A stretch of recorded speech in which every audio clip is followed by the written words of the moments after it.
always been a big advocate for a salary cap because once again it gives a financial discipline, it rewards good judgment, it should theoretically create a fairly level playing field, give everybody else an opportunity.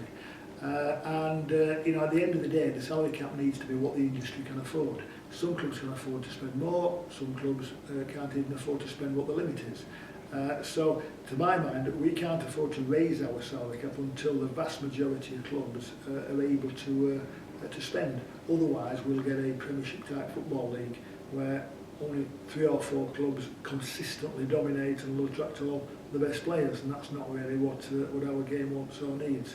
So no, I'm a big advocate for the salary cap. There will be more competition from the NRL in Australia. Not only has their salary cap gone up, but the exchange rate is much more favourable now to the Australians than it is to English.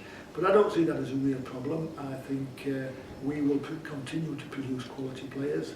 We will continue to attract some players from the Australian competition, and inevitably there will be movement because players want to test themselves in other competitions, but I don't think it's one that we should be unduly worried about. So you're not fearful of the Rhinos top stars moving over to the NRL, and presumably that's because at Leeds there is such a good youth policy and the facilities are so good and there's such an investment in bringing young players through, which you could argue isn't the case in a lot of Super League sides. Yeah, no, inevitably players will move to where they're going to be better remunerated, and the intensity of the competition and the excitement that it creates. But that's one of the good reasons why all the Leeds Rhinos players want to stay and play for Leeds Rhinos. It's a great privilege, as they see it, to be playing for the Leeds Rhinos.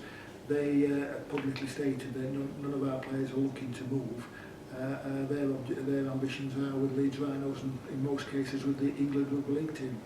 And in terms of the other big talking point at the moment, the RFL's policy review and what they're going to do with sort of Super League and the Championship, talks of 2 12-team leagues, then splitting into 3 8-team. You know, they've outlined a few proposals. Is there one in particular that you think might work, or lots of people have sort of criticised that for being a bit convoluted? But well, no, I think it's the right time to make an evaluation.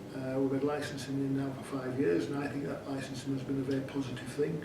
It's created stability within our game, but it is now time that we look at alternatives and we make a judgment as to will an alternative make things better. That's the key judgment initially.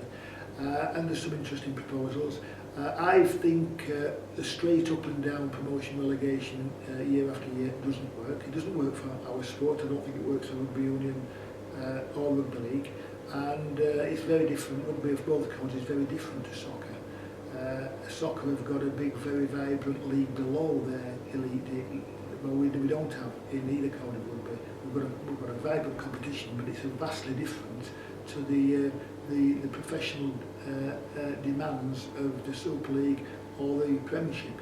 So up and down is not a solution in my opinion, but I do think there should be greater movement within the respective competitions, and one of the solutions offered by the RFL does offer that.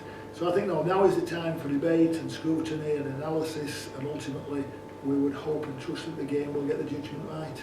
And presumably integral to all these talks and the policy review is finance, and if the teams in the league below can't survive and they have to compete with the teams above, it's not going to make financial sense. And you've said before that you think that franchising is a good system and it works well.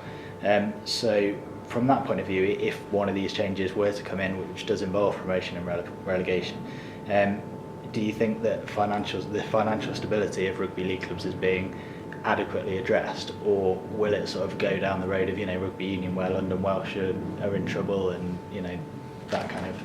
Well, look, financial stability in any sport is crucial, and certainly in both codes of rugby. And as I said earlier, our stability in both union and league is very dependent on the financial benevolence of a relatively small number of people, and that's a model that we need to change.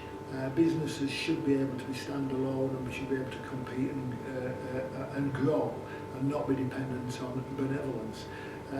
But I have to say, I think both codes are quite a long way from achieving that. So no, financial stability is crucial, and we need to put measures in place that we can achieve that. at the same time creating an interesting and viable competition for all the spectators, the broadcasters and the players.